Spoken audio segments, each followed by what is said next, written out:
हम मलेशिया कैसे आए, हमें वीज़ा कौन सा मिला, जॉब कैसे मिली, सैलरी कितनी है, फैमिली को कैसे मलेशिया लेकर आया, इस सारे प्रोसेस में हमें वक्त कितना लगा। क्या मलेशिया फैमिली वीज़ा देता है और अगर देता है तो कौन सा वीज़ा देता है, मैं कैसे फैमिली यहाँ पर लेकर आया और अगर आप लाना चाहते हैं तो कैसे लेकर आएं, एजेंट्स को हमने कितने पैसे दिए और ओवरऑल हमारा कितना खर्चा आया। क्या एजेंट्स के थ्रू आना सही है। तो अगर आप मलेशिया आना चाहते हैं तो आपको वीज़ा कैसे मिल सकता है और आपको यहाँ पर जॉब कैसे मिल सकती है। ये सब कुछ और इसके अलावा भी बहुत कुछ अगर आपने जानना है तो आपको ये व्लॉग एंड तक देखना पड़ेगा। हम आपको बताएंगे सारी की सारी डिटेल्स। अस्सलाम वालेकुम एवरीवन। अस्सलाम वालेकुम।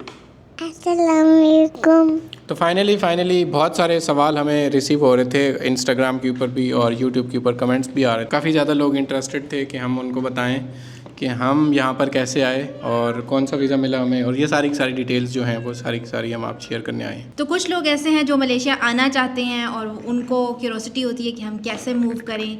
कुछ लोग अपनी फैमिली को लेकर आना चाहते हैं और वो जानना चाहते हैं कि हम लोग फैमिली के तौर पे एक साथ कैसे रह रहे हैं। मुझसे बहुत सवाल किया जाता है कि मैं यहाँ पर कैसे आई हूँ। तो आज कलेक्टिवली सारे सवालों के जवाब दे ही देते हैं। यस, तो सबसे पहले अगर बताएं कि हम लोग कैसे आए, कैसे आए हम जहाज ओके। अब लोगों के ये सवाल होता है कि आपने जहाँ पे जॉब कैसे ढूंढी और आप कैसे आए। लेकिन हमारा सीन कुछ अलग था। कुछ अलग था। हाँ, हमारा सीन क्या था, वो बेसिकली ये था कि शायद हम लकी थे। वो ये कि लिंक्डइन के ऊपर लिंक्डइन जो है उस पर क्या सीन था कि मैंने कभी भी अकाउंट नहीं बनाया था, लेकिन मुझे बस वैसे ही चुल हुई, मैंने कहा लिंक्डइन पे अकाउंट बना लेते हैं और एक just as another platform of social media आप कह लो। तो बना लिया मैंने प्लेटफॉर्म और उसके ऊपर मुझे बना लिया मैंने अकाउंट उस प्लेटफॉर्म के ऊपर। हाँ, हंस ले तो उसके ऊपर मुझे एक बंदी का मैसेज आया और वो बंदी कोई HR की थी। अब मज़े की बात ये कि बंदी HR की थी। अच्छा, मज़े की बात ये होता क्या है नॉर्मली कि जब भी हम पाकिस्तान में ना या इंडिया में भी खासकर जब भी हम लोगों को इस तरह का मैसेज आता है ना, तो हमारा जो पहला इंप्रेशन होता है वो यही होता है कि कोई स्कैम है, कोई फ्रॉड है, कुछ ऐसा वैसा है। तो मेरा भी इनको तो हमेशा हर चीज़ स्कैम ज़ाहिर है, अब आजकल हैं ही इतने ज़्यादा स्कैम फ्रॉड, हमारे यहाँ तो खैर इतने ज़्यादा हैं कि क्या बताएं। तो मुझे भी एग्जैक्टली यही लग रहा था कि स्कैम है या फ्रॉड है या कुछ ऐसा वैसा है, क्योंकि हमें बेसिकली हमारे माइंड में यही होता है कि हमें किसने अप्रोच करना है या हमें किसने पूछना है। तो खैर माइंड में एक उम्मीद भी होती है कि क्या पता सच हो, एक बंदे का 1-2% होता है दिमाग में। और मैंने भी उसी चक्कर में ज़रा रिसर्च कर ली कि उस बंदी का जो लिंक्डइन पे अकाउंट था उसके साथ कनेक्शंस भी काफ़ी सारे थे, लाइक फॉलोअर्स जिसको आप कहते हैं दूसरी सोशल मीडिया के ऊपर। और उसके अलावा उसका एक्सपीरियंस भी मैंने थ्रू आउट चेक किया तो वो भी काफ़ी बड़ी बड़ी कंपनीज़ के साथ था।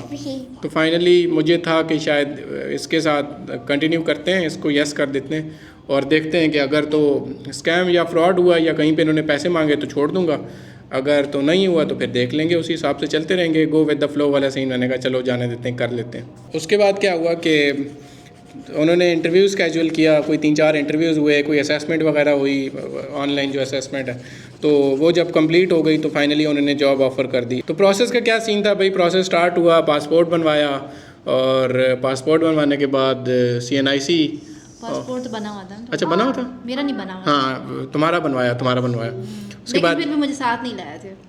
पासपोर्ट बनवाने साथ नहीं लाया था। नहीं, यहाँ मलेशिया साथ तो नहीं लेकर आए थे। हाँ, पहली दफ़ा साथ नहीं लेकर था, वो आगे बताना है ना, अभी थोड़ी बताना है। सस्पेंस में आई कैसे। ओके, पासपोर्ट बन गया, CNIC चेंज हो गया, वो CNIC वो अंग्रेज़ी वाला बनवाया और वो फास्ट ट्रैक वाला बनवाया था, वो 1-2 दिन में उस टाइम बन जाता था, मुझे अभी का नहीं अंदाज़ा।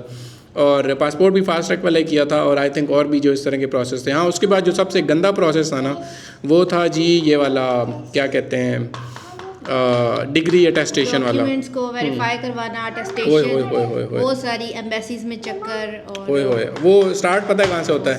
सबसे पहले जिस आपने डिग्री ली है जी, पिंडी बोर्ड हमारा था, तो पिंडी बोर्ड की जाके अटेस्टेशन करवाई, उन्हीं की डिग्री उन्हीं से अटेस्टेशन कराई एक्स्ट्रा पैसे दे के, फिर उन्हीं की डिग्री IBCC लेकर गए, IBCC ने टेस्ट किया कि हाँ भाई ठीक है तू सच्चा है और डिग्री भी सच्ची है, वहाँ से ख़त्म हो गया। फिर हम गए जी HEC चले गए, HEC वालों की रिकग्नाइज यूनिवर्सिटी की डिग्री और उनकी अपनी रिकग्नाइज यूनिवर्सिटी भाई उसकी दी हुई ऑफिशियल डिग्री, वो फिर HEC की इशू की हुई डिग्री, वो फिर HEC ने वेरीफाई की कि हाँ भाई ये डिग्री हमारी है, हमारी रिकग्नाइज यूनिवर्सिटी की है, और पैसे अलग से ले लिए। उस टाइम कोई 6-7 हज़ार थे, शायद ज़्यादा हो, मुझे एग्जैक्ट याद नहीं है। अच्छा, वो होने के बाद फिर जी फिर चले गए मिनिस्ट्री ऑफ, हाँ वो मिनिस्ट्री ऑफ हेल्थ हाँ, से तुम्हारी भी करवानी थी। इसकी हुई जी मिनिस्ट्री ऑफ हेल्थ से अलग से हुई, फिर मेरी हुई जी मिनिस्ट्री ऑफ फॉरेन अफेयर से, मिनिस्ट्री ऑफ फॉरेन अफेयर से दोनों की हुई। दोनों की मतलब मिनिस्ट्री मेरा ऑफ- एक एक्स्ट्रा स्टेप था मिनिस्ट्री ऑफ हेल्थ हाँ हाँ, फॉरेन अफेयर से अच्छा मज़े की बात, फॉरेन अफेयर से जब हो गई तो इतनी ख्वारी, ओए होए होए होए, खैर पैसे तो इतने नहीं लगते थे उस टाइम, 50-60 रुपए लगते थे, अभी करनी अंदाज़ा। तो ये 2022 की बात कर रहा हूँ, इतनी ज़्यादा बहुत पुरानी बात नहीं है और ना ज़्यादा नई बात है, बस 2-3 साल से कुछ अर्सा ज़्यादा हो गया। तो अच्छा खासा लंबा गंदा प्रोसीजर भाई, मोफा वालों कोई अल्लाह का नाम लो और कुछ बेहतरी ले आओ सिस्टम के अंदर। ऑनलाइन पूरी दुनिया ऑनलाइन हो गई है, लेकिन आप लोग अभी भी लाइनों के अंदर आवाम को जलील करते हो, तो खुदा का खौफ करो और सेट हो जाओ।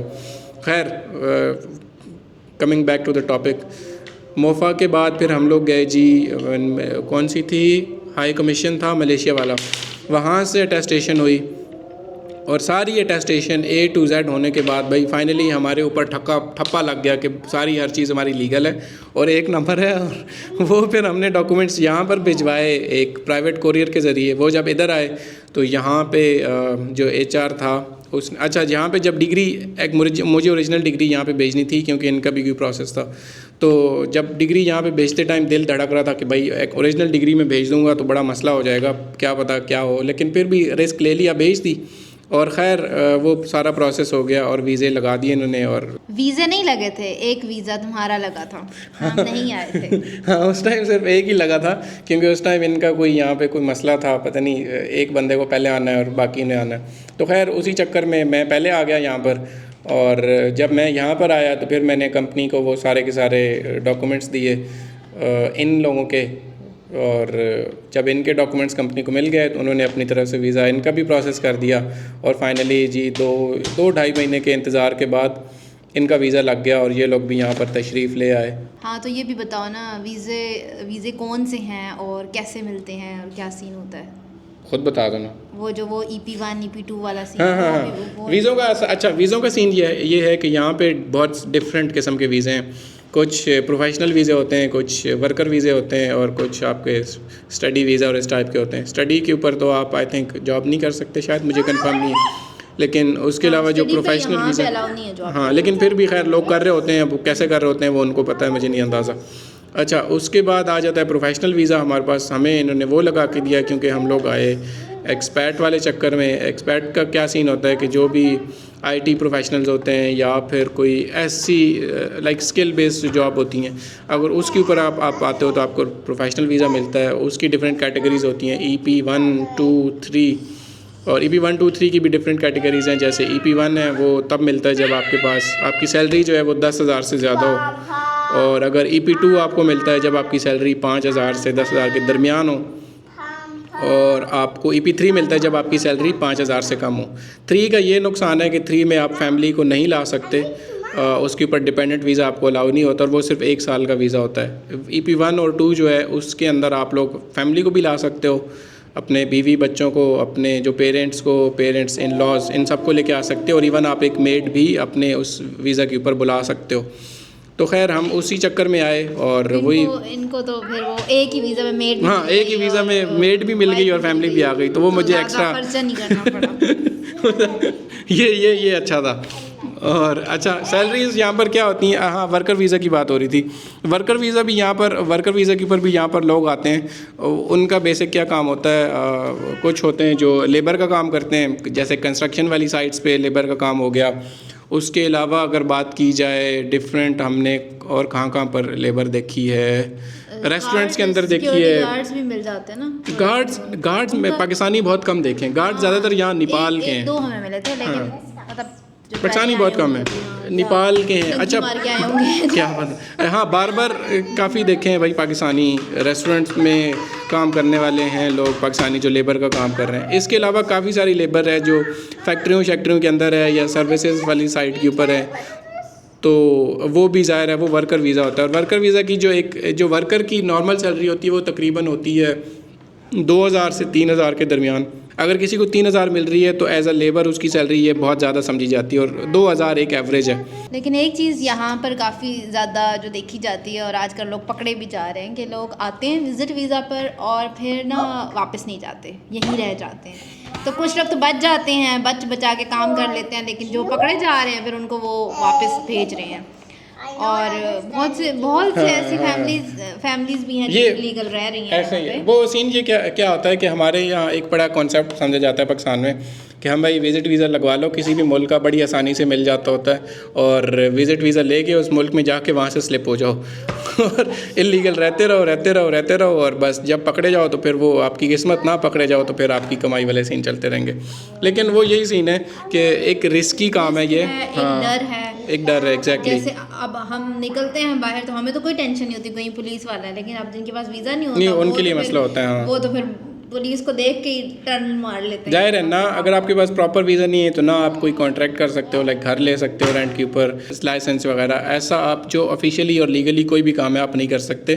तो आपको एक इलीगल काम करने की वजह से आपको 7, 8, 10, 20, 25, 400 और इतने सारे इलीगल काम करने पड़ते हैं, रिस्क बढ़ाते जाते हो आप। लेकिन सिर्फ ये चीज़ नहीं है कि सिर्फ जो विजिट वीज़ा पर आते हैं अब वो कई लोग होते हैं उनको नहीं पता था कि हम फंस जाएंगे, वो एजेंट्स के थ्रू आते हैं। हाँ, एजेंट्स जो है वो आपको सब बाग दिखाते हैं। तो एजेंट्स के थ्रू, हम तो एजेंट के थ्रू नहीं आए हैं, तो यही क्लियर करना था कि अगर आपको मलेशिया आना है तो कभी भी एजेंट्स पे आप ना रहें कि आप उनको इतने पैसे दे देते हैं। सिर्फ मलेशिया नहीं, और मुबारक दुबई में भी लोग जाते हैं और उनके साथ स्कैम हो जाता है कि वो 5-5 लाख रुपए ले लेते हैं एजेंट्स, और फिर वो रफू चक्कर हो जाते हैं और बंदा बेचारा फंस जाता है। और यहाँ भी एयरपोर्ट पे जब जाकर देखो तो लोग इधर खड़े हुए फ़ोन करे एजेंट को, उधर खड़े हुए फ़ोन करे और एजेंट साहब जवाब नहीं देते। या तो क्या उन बेचारों को क्या करें जो पढ़े लिखे भी नहीं है, जिनको कुछ पता ही नहीं है।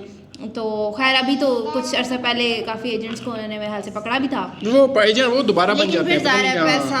पैसा सब करवा सकते हैं। तो खैर वो बेचारे पैसा लगा के आते हैं उधर से इस चक्कर में कि भाई उनको इवन, मैंने तो कई लोगों को देखा है उनको इवन अपना वीज़ा नहीं पढ़ा जाता, वो यहाँ पे पढ़वा रहे होते हैं कि भाई ये क्या लिखा है। तो अब तो खैर इन्होंने काफ़ी सख्ती कर दी हुई है। अब तो जो विज़िट वीज़ा के ऊपर जो लीगल बंदा भी आ रहा होता है ना, घूमने की गर्ज से आ रहा होता है, विज़िट वीज़ा का मकसद घूमने का होता है एक्चुअली, तो जो घूमने की गर्ज से आ रहा होता है उसके ऊपर इतनी इन्होंने उसके स्क्रू भी इतने टाइट कर दिए, इतनी ज़्यादा स्क्रूटनी करते हैं, इतने ज़्यादा डॉक्यूमेंट्स और वेरिफिकेशन चेक वगैरह करते हैं, इवन उसका भी अलाउ करना मुश्किल होता जा रहा है। लेकिन उसके बावजूद भी काफ़ी लोग मैंने देखे हैं जो फिर भी आ जाते हैं और वो लकीली बच जाते हैं। हाँ, वो बच जाते हैं एग्जैक्टली। हाँ। तो अब जो घूमने भी आ रहा है तो अक्सर उनका वापसी का वहीं से वापस भेज देते हैं, चलो तुसी वापस चलो इतने कितने आ गए हो। एक चीज़ की अगर आपने इसको देखना है ना, PIA के उसके ऊपर नज़र रखो। जब भी PIA के जहाज़ यहाँ पर आता है ना, हर आई थिंक आता है सोमवार को और जुमेरात 2 दिन आता है। तो लेट्स से कि एक जहाज़ के अंदर अगर 300 बंदे हैं ना, तो 300 में से कम 50 लोग लाजमी ये लोग वापस भेजते हैं, और वो वही होते हैं जो 2 नंबर तरीक़ों से आ रहे होते हैं, या फिर कोई बेचारा उन 2 नंबरियों की वजह से कोई एक्चुअल बंदे भी जो हैं, डिज़र्विंग लोग भी हैं जो एक्चुअल घूमने के लिए आ रहे होते हैं, वो भी कई दफ़ा डिपोर्ट हो जाते हैं। तो खैर ये सारी चीज़ें थी। इसके अलावा हमने ये बताना था, हाँ, ख़र्चा हमारा कितना हुआ था। हमारा टोटल कोई ख़र्चा नहीं हुआ था। आप लोगों को किस तरह से इस तरह की जॉब मिल सकती है, आप लोगों की जो भी स्किल्स हैं उस स्किल्स की बेस के ऊपर आप अपना लिंक्डइन अपडेट कर सकते हैं, और उस स्किल से रेलेवेंट जितनी भी कंपनीज़ हैं उनके HR को आप अप्रोच कर सकते हैं थ्रू लिंक्डइन, और उनको आप अपनी CVs भेज सकते हैं। लिंक्डइन के ऊपर जॉब्स भी अवेलेबल होती हैं उन्हीं कंपनीज़ के पोर्टल के ऊपर, तो वहाँ पे भी आप डायरेक्टली अप्लाई कर सकते हैं। प्लस आप उनकी वेबसाइट्स के ऊपर जाके भी अप्लाई कर सकते हैं, और वहाँ से वो आपको इंटरव्यू के लिए शॉर्टलिस्ट कर सकते हैं, या आप इंटरव्यू स्केड्यूल करके आपको जो भी प्रोसेस है वो ये लोग करेंगे। तो वो आप उस तरीके से जॉब ले सकते हैं। और जो वीज़े वाला सीन है भाई, वीज़े के लिए अगर आपका किसी कंपनी के थ्रू वीज़ा होता है ना, तो आपको वीज़े के लिए कोई पैसा नहीं देना, किसी चीज़ के लिए कोई पैसा नहीं देना, सारा का सारा यहाँ पे कंपनीज़ उठाती हैं पैसे सारे के सारे। उसमें आपके वीज़े की कॉस्ट होती है, आपकी इवन कई सारी कंपनीज ऐसी होती हैं जो आपकी फ़्लाइट की कॉस्ट भी उठाती हैं, और आपका जो होटल स्टे होता है उसकी फ़्लाइट की होटल स्टे की भी जो कॉस्ट है वो भी कंपनी वाले उठाते हैं। तो मोस्टली जो बड़ी कंपनीज़ हैं वो ऐसे ही करती हैं। छोटी कंपनीज़ का नहीं अंदाज़ा, वो कभी कभार आपसे पैसे मांग भी सकती हैं, लेकिन जब भी अगर ऐसा कोई होता है कि वो आपसे पैसे मांगे तो आप उसको रीवेरीफाई कर लें, या फिर आप ख़ुद पेमेंट कर दें डायरेक्टली इमिग्रेशन को, या फिर आप फ़्लाइट अगर आपने ख़ुद बुक करनी है तो वो आप ख़ुद बुक करें, और अगर आप किसी इनके थ्रू बुक भी करवाएं तो आप उसको ख़ुद से फ़्लाइट उस एयरलाइन की जाके वेबसाइट के ऊपर फ़्लाइट नंबर के थ्रू आप चेक कर सकते हैं कि भाई उसने वाकई बुक किया या डमी टिकट आपको पकड़ा के चूने लगा दिया। तो फैमिलीज़ को आप लोग किस वीज़ा के ऊपर ला सकते हो? अगर तो आपके पास EP2 EP1 या ये 2 वीज़े हैं तो फिर आप फैमिलीज़ को डिपेंडेंट वीज़ा के ऊपर ला सकते हो। इनका अलग से वीज़ा होता है डिपेंडेंट, और डिपेंडेंट का ये सीन होता है कि यहाँ पर डिपेंडेंट वीज़ा वाले जो हैं वो काम नहीं कर सकते, उनको जॉब अलाउ नहीं होती, तो इसलिए वो घर पे मेड वाला काम करते हैं बस। और जैसे बाहर दूसरे मुल्कों में होता है, यूरोप वगैरह में या अमेरिका वगैरह में, कि वहाँ पे डिपेंडेंट्स को फुल राइट्स होते हैं काम करने के। यहाँ पे ऐसा नहीं है, यहाँ पे डिपेंडेंट्स कोई काम नहीं कर सकता। और कुछ लोग ये सोच रहे होंगे कि भाई आप यहाँ पर आके टैक्सी चला सकते हैं, तो ऐसा बिल्कुल भी नहीं है। यहाँ पे टैक्सी चलाना भी अलाउ नहीं है। और कुछ लोग ये सोच रहे होंगे कि यहाँ पे वो स्टॉल लगा लेंगे, बर्गर वर्गर बेचेंगे, तो ये सारी स्कीमें हम ऑलरेडी देख चुके हैं। ऐसा आप कुछ नहीं कर सकते। यहाँ पे सिर्फ़ और सिर्फ ये चीज़ें जो लोकल्स हैं वो कर सकते हैं, और अगर फॉरेनर कोई कर रहा हो तो उसको ये लोग पकड़ के लेके चले जाते हैं, और फिर वो बंदा जो है वो आई बाई शाई हो जाता है कुछ ना कुछ। तो ये सारी की सारी, जब भी आप यहाँ पर आना चाहें तो ये सारी चीज़ें आप कंसिडर कर लें। और सबसे ज़्यादा जो मुझसे टिकटॉक पे ख़वातीन ये सवाल करती हैं कि भाई मेरा शोहर यहाँ काम कर रहा है, वो मुझे नहीं रखता साथ, तो उनका कुछ के तो हस्बैंड होते हैं वो वर्क वीज़ा पर होते हैं, तो उनको वो पॉसिबल ही नहीं है कि वो रख सकें।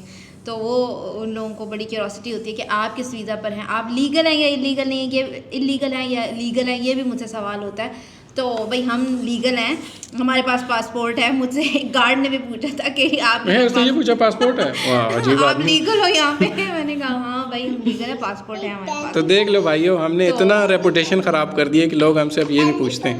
क्योंकि यहाँ पर बहुत अब कुछ लोग हैं जो यहाँ आकर असाइलम भी ले लेते हैं। अब वो UN का कार्ड मिल जाता है, हमें उस चीज़ का कोई पता ही नहीं है कि कैसे होता है, क्या होता है, क्या नहीं होता। बट हाँ, वो असल में वो उन लोगों के लिए होता है जो हाईली डिजर्विंग होते हैं, जिनको कोई ना कोई सीरियस मसला होता है। अब होता तो उनके लिए है, हाँ, लेकिन यहाँ हर कोई लेकर यहाँ पे मसला ये होता है कि भाई जिसको नौकरी नहीं मिल रही हो उसको यही मसला है, और वो अज़ाइलम डाल देते हैं। तो भाई ये चीज़ें ख़राब हैं। ये चीज़ें तभी सही हैं अगर आपको जेन्युइन मसला है और आप कोई सीरियस इशू है तो फिर सही है। हाँ, वरना वैसे भाई वैसे आप उन गरीबों के लिए उल्टा आप नुकसान का बायस बन रहे हैं। और अगर आप लोग वैसे जॉब्स ढूंढना चाह रहे हैं तो जॉब स्ट्रीट इनकी एक वेबसाइट है, आप उसके ऊपर देख सकते हैं, लिंक्डइन के ऊपर देख सकते हैं। जॉब स्ट्रीट के ऊपर वैसे काफ़ी सारी जॉब्स होती हैं जो आपके रेलेवेंट होती हैं, तो आप उसके थ्रू भी यहाँ पर जॉब्स ढूंढ सकते हैं और अप्लाई कर सकते हैं ऑनलाइन जो है। अगर तो हो जाता है तो बहुत अच्छी बात। और जिनके हस्बैंड्स कोई अच्छी जॉब कर रहे हैं और वो ख़वातीन आना चाहती है तो उनके पास या तो वो कोई जॉब ढूंढें तब वो आ सकती हैं, या फिर वो स्टूडेंट अगर अफोर्ड कर सकते हैं तो स्टूडेंट वीज़ा पे आ सकते हैं। आई डोंट नो स्कॉलरशिप्स का क्या यहाँ पे सीन है या नहीं है, क्योंकि हम तो स्टूडेंट का कोई पता नहीं। स्कॉलरशिप आई थिंक मिल जाती है, काफ़ी सारे लोगों को मैंने देखा है वो स्कॉलरशिप पे यहाँ काम कर रहे होते हैं। हाँ उस पे आप आके हाँ, वैसे ये जिन लोगों के पास EP3 होता है वो ये कर सकते हैं कि वो अपनी वाइफ का एडमिशन करा लें। अगर वो कुड़ी ने इतने आना ही आना है तो फिर एडमिशन कराओ, और एडमिशन करा के वो यहाँ पे पढ़ती भी रहेगी, उसकी स्टडीज़ भी चलती रहेंगी और ख़ुद भी आ जाएगी। स्टूडेंट वीज़ा का फ़ायदा ये होता है कि अगर आपके बच्चे हैं तो फिर आप आपकी जो वाइफ है उसके स्टूडेंट वीज़ा के ऊपर वो डिपेंडेंट्स को भी यहाँ ला सकती है, तो फिर आपके बच्चे भी यहाँ पे आ जाएंगे। तो ये एक थोड़ा महंगा प्रोसेस है लेकिन लीगल प्रोसेस है और एक्चुअल प्रोसेस है जो कि आप फॉलो कर सकते हो। तो मज़ीद अगर आपको कोई सवाल है जो हम यहाँ पर एड्रेस नहीं कर पाए तो वो आप कमेंट्स में लिख दीजिएगा, हम उसको भी जवाब देंगे। और अगर कोई सवाल है, कन्फ्यूजन है, कुछ ऐसी चीज़ है जो आप मज़ीद डिस्कस करना चाह रहे हो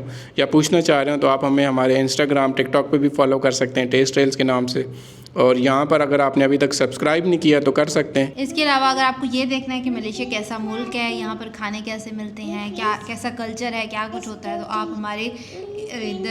हमारे टिकटॉक की ये वीडियोस जाकर पिछले वाली देख सकते हैं, तो आपको अंदाज़ा हो जाएगा कि कैसा मुल्क है। और साथ ही साथ अगर आप चाहते हैं कि हम आप लोगों को कॉस्ट ऑफ लिविंग बताएं कि यहाँ पर कितना खर्चा होता है, तो वो वीडियो भी हम बना सकते हैं, तो आप कॉमेंट्स में ज़रूर बताइएगा। हाँ, और दूसरा इसी चैनल के ऊपर हमारी काफ़ी सारी वीडियोज़ भी हैं जिनमें हमने काफ़ी सारे खानों को कवर किया हुआ है। यहाँ पे हमने काफ़ी सारे जगहों को कवर किया हुआ है। मलेशिया पूरा तो नहीं खैर, लेकिन काफ़ी सारा दिखाया हुआ है, तो आप वो भी देख सकते हैं और आप एंजॉय कर सकते हैं। उस हिसाब से आप अपना माइंड बना सकते हैं कि आपको यहाँ पर आना है या नहीं आना।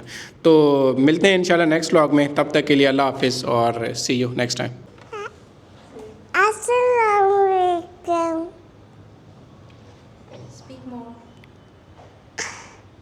क्या मलेशिया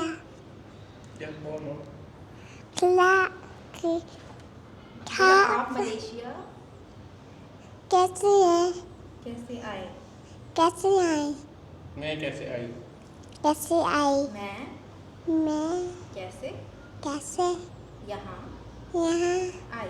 आई आपको आपको सब सब बताएंगे। बताएंगे।